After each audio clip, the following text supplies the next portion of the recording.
El desgaste del poder. Partido Socialista Unido de Venezuela en un limbo electoral ante pérdida de popularidad de Nicolás Maduro. Selección a dedo. Cédulas objetadas en la frontera dependen del chavismo. Niños superdotados. El desafío en una Venezuela con la educación colapsada. Amigos, feliz comienzo de semana. Bienvenidos a la emisión matutina de Noticias Impacto Venezuela. Ya es lunes 24 de junio del año 2024. Antes de revisar las informaciones más destacadas, los invito a suscribirse a nuestro canal de YouTube, activar las notificaciones, compartir y por supuesto comentar. Como se los digo todos los días, ayúdennos a mantenernos conectados con ustedes. Ahora sí, comenzamos.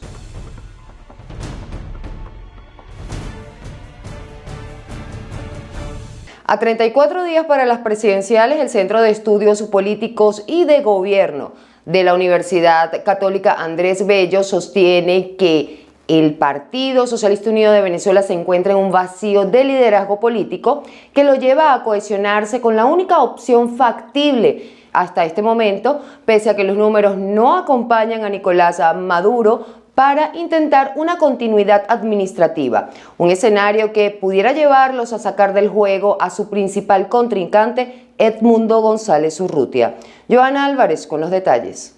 Según un estudio del Centro de Estudios Políticos y de Gobierno de la Universidad Católica Andrés Bello, el ciudadano de a pie aún percibe que quien mueve los hilos del partido de gobierno es Diosdado Cabello. Sin embargo, la opacidad de quien fuera una de las principales figuras del chavismo ha dado a Nicolás Maduro el verdadero control gubernamental pese a su baja popularidad.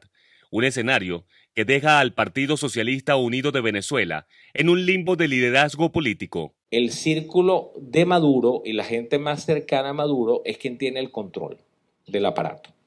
A nivel popular no necesariamente se piensa que es así, quizás por el protagonismo de quien llora en el hombro de Maduro, pero la realidad es que la gente siente que quien tiene el control es Diosdado, pero en realidad es Maduro quien controla el aparato, quien controla el partido, quien controla el poder, quien controla el ejecutivo. Ante este escenario, al madurismo no le ha quedado de otra que cerrar filas con Nicolás Maduro, única posibilidad real de continuar en el poder pese a las marcadas diferencias que existen dentro de las bases políticas del Partido Socialista Unido de Venezuela.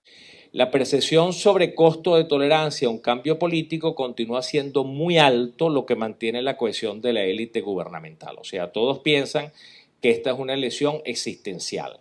Si salimos, el tema es muy grave para nosotros y eso mantiene a todo el grupo unido, aunque haya diferencias, aunque haya, digamos, alguna fisura o alguna diferencia entre ellos.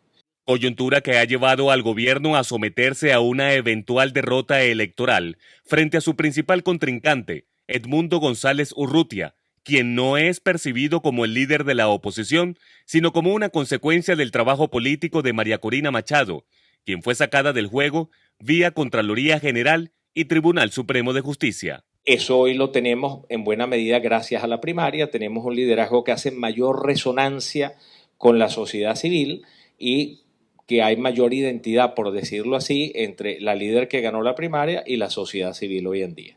Importante destacar que el Consejo Nacional Electoral reprogramó para el día de mañana 25 de junio la auditoría de configuración de las máquinas que se usarán el próximo 28 de julio cuando se sabrá realmente cómo funcionarán las captahuellas, por lo que el ente electoral incumple una vez más su propio cronograma electoral pese a que fue mencionado en el acuerdo de reconocimiento de resultados explícitamente haciendo mención a un supuesto cumplimiento. Desde Caracas, Joan Álvarez, Somos Impacto Venezuela.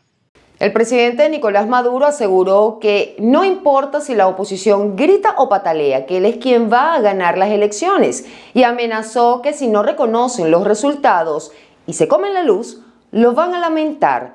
Escuchemos. ¿Por qué creen ustedes que ellos no firmaron el acuerdo para respetar al CNE y los resultados? Porque ellos pretenden gritar fraude. Porque pretenden traer la guarimba y la violencia y el golpe de Estado. Yo se los digo a la derecha. Derecha fascista. Si te comes la luz, lo vas a lamentar. Amigos, es momento de nuestra pregunta del día. La de hoy está relacionada a lo siguiente. Desde la oposición liderada por María Corina Machado y Edmundo González Urrutia, argumentan que no fueron invitados al acto de reconocimiento de resultados en el CNE, en el que 8 de 10 candidatos presidenciales firmaron el acuerdo. Y Nicolás Maduro, después de amenazarlos, aseguró que ellos no quisieron participar porque pretenden presuntamente generar violencia cuando él los derrote en las elecciones. Entonces, ¿qué crees que hay detrás de este pacto de reconocimiento de resultados? El Consejo Nacional Electoral reprogramó para el 25 de junio la auditoría y configuración de máquinas para las presidenciales. Además, publicó un listado en su página web para dar a conocer que el simulacro de los comicios se realizará el domingo 30 de junio. Joy Uricare nos amplía. El periodista especializado en la fuente electoral Eugenio Martínez escribió en sus redes sociales que la auditoría de configuración de máquinas para la elección estaba prevista en un principio para el viernes 21 de junio. Martínez destaca que el ente electoral ha cambiado repentinamente algunas fases del cronograma y la logística, sin mencionar las razones. Por ejemplo, recién inició el predespacho del material electoral a las misiones diplomáticas en el extranjero, que se utilizará en los comicios, y esto estaba previsto para mucho después. Por otro lado, a través de su página web, el CNE indicó que el simulacro para las elecciones se realizará en 1.174 centros de votación e informó que está previsto llevarse a cabo el próximo domingo 30 de junio, aunque inicialmente estaba pautado para el domingo 16. Los estados que tendrán mayor número de colegios habilitados son Miranda, Zulia, Caracas, Anzoátegui, Carabobo, Aragua y Táchira. Persiste el calvario de los ciudadanos con doble nacionalidad de la frontera colombo-venezolana, cuyas cédulas objetadas fueron otorgadas por decreto del presidente Hugo Chávez en su momento. Hoy en día, los afectados denuncian que la suspensión de este documento se da por votar en contra del PCV. Y es el mismo partido quien hoy se encarga de decidir si se le admite el documento o no. Marina Glot con el reporte. Amigos de Impacto Venezuela, los fiscales del SAIME objetan las cédulas de ciudadanos con doble nacionalidad cuando detectan irregularidades al momento de la solicitud. La mayoría de estas cédulas que fueron objetadas fueron otorgadas por el presidente de la República, Hugo Rafael Chávez Frías. El detalle está que, según las malas lenguas, se fueron objetando cuando estos ciudadanos votaban en contra. Alrededor de 1.000 habitantes de los municipios fronterizos de Táchira tienen sus cédulas objetadas. Prácticamente su doble nacionalidad quedó en el aire. No pueden renovar cédula, no pueden hacer ciertos trámites. Es complicada la situación y es complicado denunciarlo abiertamente porque ¿quién le cree a uno? ¿A quién acude uno? Cuando dieron esas cédulas nunca pusieron condiciones políticas y hoy hay que hacer las 1001, buscarse un padrino para que le regresen las cédulas objetadas. Los ciudadanos deben consignar varios documentos en el SAIME Caracas para dejar la objeción de sus cédulas. Muchos han realizado el viaje y no han tenido solución, es decir, les niegan ser venezolanos. Quiero comunicarle que aquí estamos aislados completamente de SAIME. Tengo 2 de mis hijos objetados hace más de 15 años y no hemos podido desueltar la cédula de ninguna manera. Ya una de mis hijas se fue para Colombia, no quiero saber nada de Venezuela porque aquí me negaron el derecho a ser venezolana. Analistas de frontera sostienen que hay negligencia por parte del SAIME. Para aquellos que desde el año 2004 en esta misión identidad se cedularon masivamente por decreto presidencial y que pues acudieron muchos hermanos colombianos y de otras nacionalidades, pero principalmente en esta región, hermanos colombianos que lamentablemente pues en el archivo general nunca llegaron sus expedientes o no llegaron los soportes de identidad de estas personas y pues por eso el SAIME los objeta.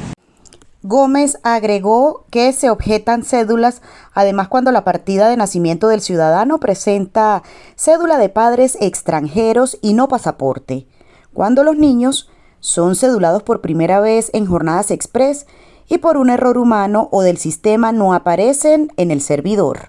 En Táchira, Marina Glot, Somos Impacto Venezuela.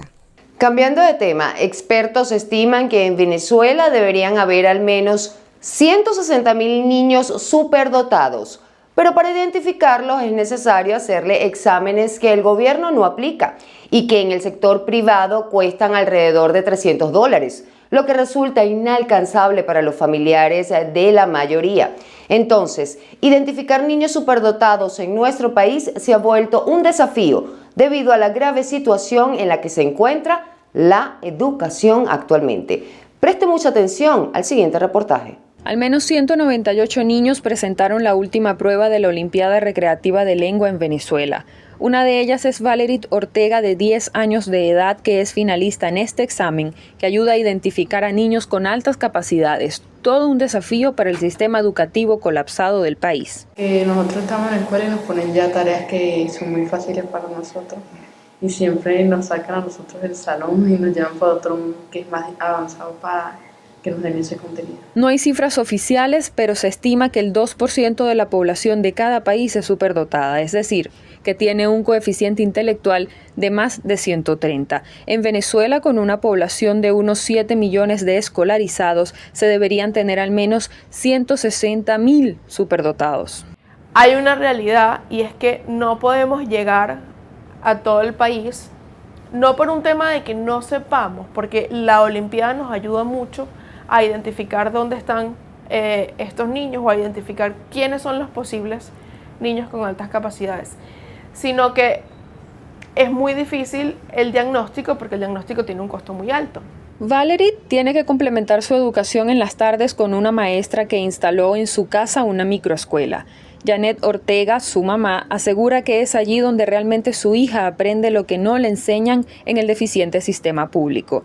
La niña y sus primos Randy Ordóñez, también de 10 años, y Enrique Ortega, de 9, ganaron medallas de oro en la semifinal regional de la prueba de lengua y juntos pasaron a la final.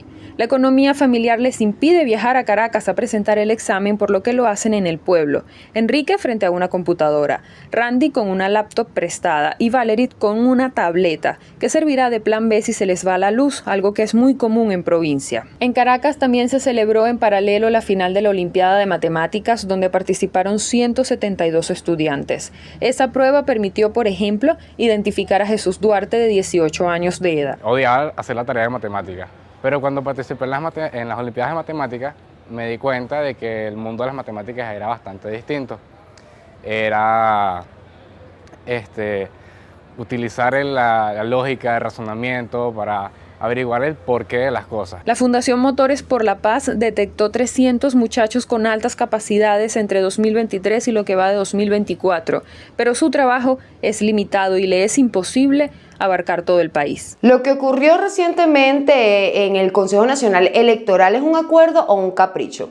Nicolás Maduro está a punta de caramelo. ¿Por qué les digo esto? Porque este domingo entrevisté en mi programa Cara a Cara al exgobernador del estado Táchira, César Pérez Vivas, y revelamos algunos datos que desprende este acuerdo que firmaron 8 de los 10 candidatos presidenciales. ¿Quiénes no estuvieron? Edmundo González Urrutia y Enrique Márquez.